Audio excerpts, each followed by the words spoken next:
بسم اللہ الرحمن الرحیم۔ آج کی اس درس میں ہم قومی اسمبلی کے اندر جو قادیانیوں کے سربراہ مرزا ناصر اور لاہوری گروپ کے سربراہ اور اسی طرح جنرل یحییٰ بختیار کے درمیان جو بحث مباحثہ ہوا، اس کا روداد ہم آپ کے سامنے پیش کرتے ہیں۔ دنیا کی تاریخ میں جمہوری نظام حکومت کا یہ واحد واقعہ ہے کہ اکثریت کی بنیاد پر فیصلہ کرنے کی بجائے قادیانی مذہب کے دونوں گروہوں قادیانی و لاہوری کے سربراہوں کو اپنا اپنا موقف پیش کرنے کے لیے بلایا گیا۔ یعنی دنیا کی تاریخ کا یہ پہلا واقعہ ہے۔ حالانکہ ہمیشہ دنیا کا قانون یہ ہے کہ جہاں اکثریت ہو وہاں اکثریت کی بنیاد پہ فیصلہ سنایا جاتا ہے، مخالف کا موقف جاننے کی کوشش نہیں کرتے۔ لیکن یہ پہلی مرتبہ ہوا کہ اکثریت کے باوجود بھی قادیانی سربراہوں کا موقف جو ہے سنا گیا، اس کو موقع دیا گیا۔ تعارفی کلمات کے بعد اٹارنی جنرل یحییٰ بختیار نے مرزا ناصر سے جو قادیانی عقائد پر بحث شروع کی تو مرزا ناصر نے کہا کہ آئین پاکستان کے آرٹیکل 20 کے تحت ہر شہری کو مذہبی طور پر آزادی اظہار رائے کا حق حاصل ہے، آپ کسی پر پابندی نہیں لگا سکتے۔ تو اٹارنی جنرل یحییٰ بختیار نے کہا کہ ایک شخص خود کو مسلمان بھی کہتا ہے اور اسلام کی بنیادی ارکان اور قرآن مجید کی متعدد آیات کا بھی منکر ہے، تو کیا اس پر پابندی لگائی جا سکتی ہے؟ اس پر مرزا ناصر مختصر خاموشی کے بعد بولا کہ کسی کو یہ حق حاصل نہیں کہ وہ ہمیں غیر مسلم اقلیت قرار دے۔ یعنی یحییٰ بختیار نے کہا کہ آپ تو قرآن مجید کے متعدد آیات سے انکار کرتے ہیں اور اسی طرح اسلام کی بنیادی ارکان سے انکار کرتے ہیں اور اس کے باوجود اپنے آپ کو مسلمان کہتے ہیں اور مسلمانوں کو کافر مانتے ہیں، تو کیا ایسے شخص پر پابندی نہیں لگائی جا سکتی؟ تو یہ مرزا ناصر جو تھا یہ خاموش ہوا، یعنی لاجواب ہوا، لیکن پھر پینترا بدلا اور کہا کہ جو ہے کہ آپ مسلمانوں کو کافر دارہ اسلام سے کہ وہ ہم نہیں، کسی کو یہ حق حاصل نہیں کہ وہ ہمیں غیر مسلم اقلیت قرار دے۔ یحییٰ بختیار نے کہا کہ آپ کو کس نے حق دیا ہے کہ آپ دنیا بھر کے مسلمانوں کو کافر دارہ اسلام سے خارج اور جہنمی قرار دیں؟ یعنی پھر یحییٰ بختیار نے سوال کیا کہ آپ کو کس نے حق دیا ہے کہ آپ تمام امت مسلمہ کو کافر کہیں اور اس کو جہنمی کہیں؟ کس نے آپ کو یہ حق دیا ہے؟ تو پھر یہ جو مرزا ناصر تھا اس نے کہا کہ ہم کسی کو کافر قرار نہیں دیتے، جھوٹ بولا۔ حالانکہ اس کی کتابیں پڑھی ہے کہ اس کے اندر انہوں نے تمام امت مسلمہ کو کافر کہا ہے۔ تو اس پر اٹارنی جنرل نے مرزا ناصر کو اس کے دادا آن جہانی مرزا قادیانی، اس کے والد قادیانی خلیفہ مرزا بشیر الدین محمود اور اس کے چچا مرزا بشیر احمد ایم.اے کے متعدد تحریریں پڑھ کر سنائی۔ یعنی پھر جو مولانا مفتی محمود رحمۃ اللہ علیہ نے، علماء کرام نے یحییٰ بختیار کو جو حوالہ جات دیے تھے نا ان کی کتابوں سے، تو یحییٰ بختیار رحمۃ اللہ علیہ نے اس کو وہ سارے حوالے ان کی کتابوں سے پڑھ کر سنائی کہ آپ کے فلانی کتاب میں یہ لکھا ہے کہ آپ نے تمام امت مسلمہ کے مسلمانوں کو کافر کہا ہے اور جہنمی کہا ہے، جس میں انہوں نے مسلمانوں کو کافر، دار اسلام سے خارج، جہنمی، ولد الحرام اور کنجریوں کی اولاد قرار دیا ہے۔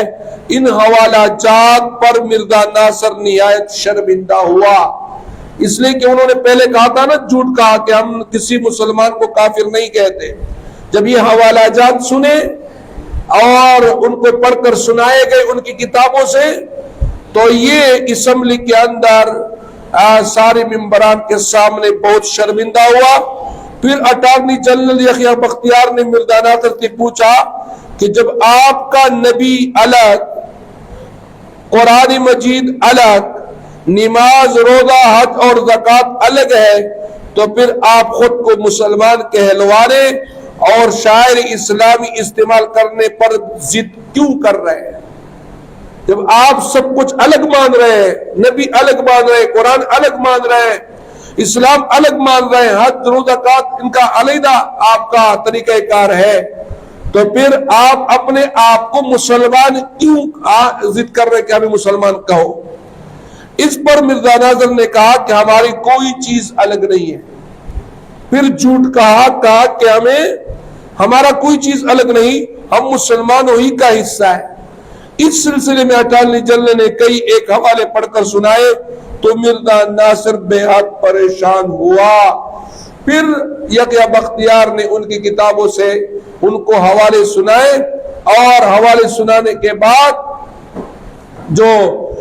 جب ان کے اپنے کتابوں کے حوالے سنے تو پھر مرزا ناصر جو تھا یہ پھر شرمندہ ہوا اور پریشان ہوا۔ ایک موقع پر اٹارنی جنرل یحییٰ بختیار نے قادیانی خلیفہ مرزا ناصر سے پوچھا کہ کیا آپ کے پاس مرزا قادیانی کی تمام کتب موجود ہے؟ تو مرزا ناصر نے کہا کہ ہاں، ہمارے پاس مرزا صاحب کی تمام کتب موجود ہیں۔ اٹارنی جنرل نے پوچھا کہ ان کی تعداد کیا ہے؟ تو مرزا ناصر نے کہا کہ 80 کے قریب ہے۔ اب قادیانیوں نے ان 80 کتب کو روحانی خزائن کے نام سے شائع کیا۔ اس کے علاوہ ملفوظات 10 جلدوں میں، مجموعہ اشتہارات 3 جلدوں میں اور مکتوبات وغیرہ 3 جلدوں میں شائع کیے ہیں۔ یہ ساری کتب ایک الماری کے 2 شیلفوں میں آ سکتی ہے، 2 حصوں میں آ سکتی ہے، مگر مرزا صاحب نے اپنی کتاب تریاق القلوب میں لکھا ہے کہ میری عمر کا اکثر حصہ اس سلطنت انگریز کی تائید اور حمایت میں گزرا۔ یعنی یہ کیا لکھ رہا ہے کہ میں انگریزوں کا تابعدار تھا، اور جو انگریزوں کا تابعدار ہوتا تھا اس زمانے میں یا اس زمانے میں وہ مسلمانوں کا خیرخواہ کیسے ہو سکتا ہے؟ وہ اسلام کا خیرخواہ کیسے ہو سکتا ہے؟ وہ جہاد کا ماننے والا کیسے ہو سکتا ہے؟ لہذا اس نے لکھا ہے کہ میری عمر کا اکثر حصہ اس سلطنت انگریز کی تائید اور حمایت میں گزرا، اور میں نے ممانعت جہاد اور انگریز کی اطاعت کے بارے میں اس قدر کتابیں لکھی ہے اور اشتہارات شائع کی ہیں، اگر وہ رسائل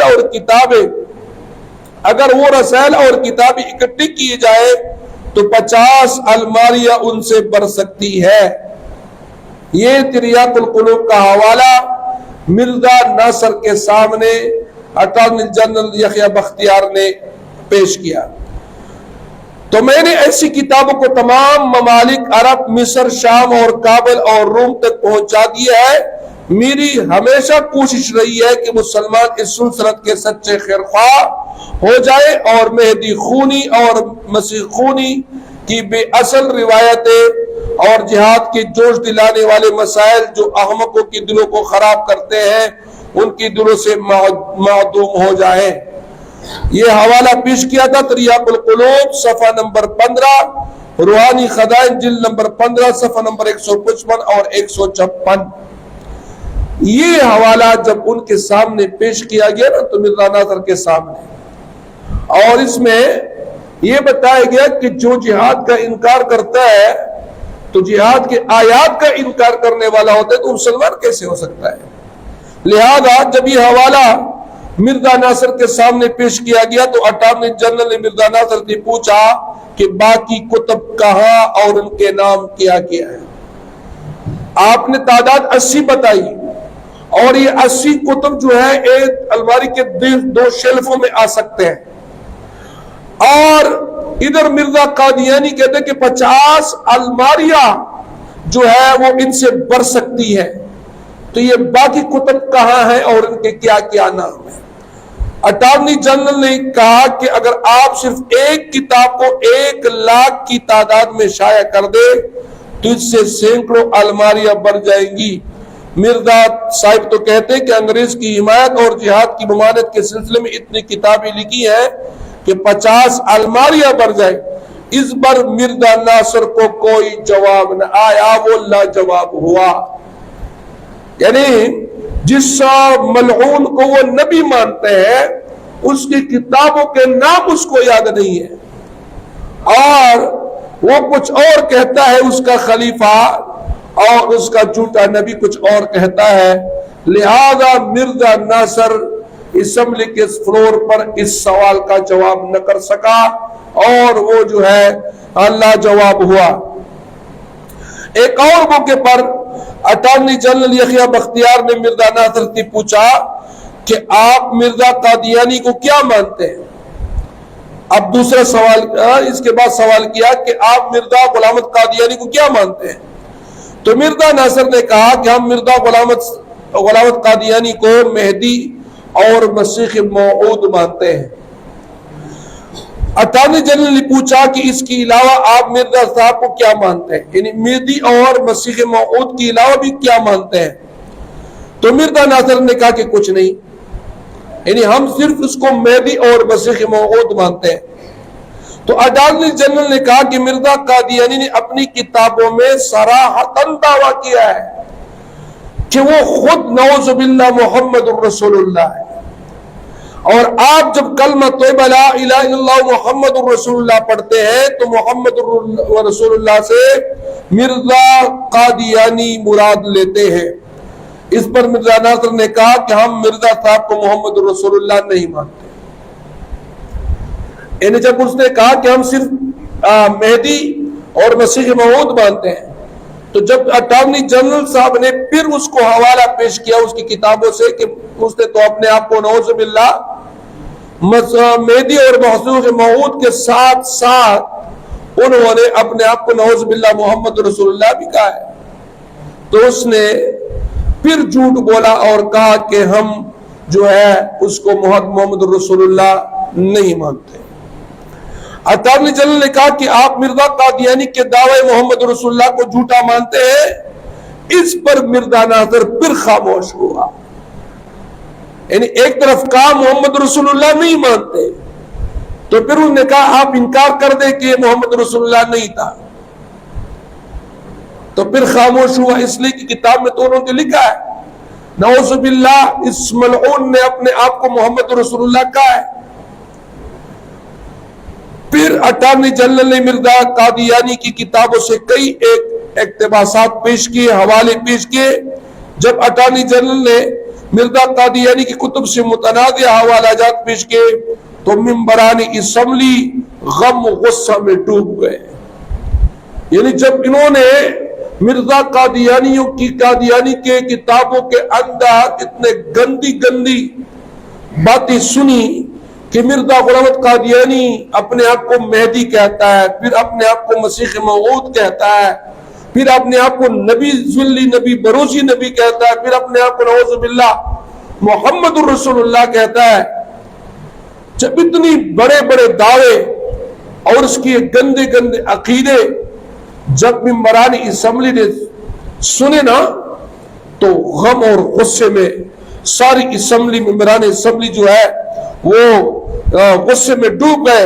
بہرحال 13 روز کی طویل بحث اور جرح کے بعد انہوں نے نہ صرف اپنے تمام کفریہ عقائد و نظریات کا برملا اعتراف کیا، یعنی آخر مجبور ہوا یہ مرزا ناصر اور لاہور گروپ کے سربراہ اور اتنے اس گندے عقائد کا اعتراف کر لیا کہ ہاں ہم یہ عقیدہ جو ہے مرزا غلام احمد قادیانی کے متعلق رکھتے ہیں. یعنی اس عقیدے کو انہوں نے مان لیا، اس گندے نظریات کو انہوں نے مان لیا، بلکہ لاعینی تعویلات کے ذریعے ان کا اس گندے تعویلات کا دفاع بھی کیا۔ آخر 5 اور 6 ستمبر کو اٹارنی جنرل جناب یحییٰ بختیار نے 13 روز کی بحث کو سمیٹتے ہوئے اراکین اسمبلی کو مفصل بریفنگ دی، اور ان کا بیان اس قدر مدلل، جامع اور ایمان افروز تھا کہ کئی آزاد خیال اور سیکولر ممبران بھی جو ان اسمبلی کے اندر موجود تھے قادیانیوں کے ان گندے عقائد و عزائم سن کر پریشان ہو گئے۔ اور اسی طرح پھر جو ہے 10 ستمبر 1974 کو ڈاکٹر عبدالسلام نے وزیر اعظم کا 37 مشیر کی حیثیت سے وزیر اعظم ذوالفقار علی بھٹو کے سامنے اپنا استعفیٰ پیش کیا، اس لیے کہ ڈاکٹر عبدالسلام جو تھا وہ بھی قادیانی تھا۔ اور جب 7 ستمبر 1974 کو اسمبلی نے متفقہ فیصلہ سنایا اور قادیانیوں کو غیر مسلم اقلیت قرار دیا گیا، تو پھر جو قادیانی تھا ڈاکٹر عبدالسلام یہ انہوں نے بھی استعفیٰ دے دیا۔ انشاءاللہ اگلے درس میں اس کو بیان کریں گے۔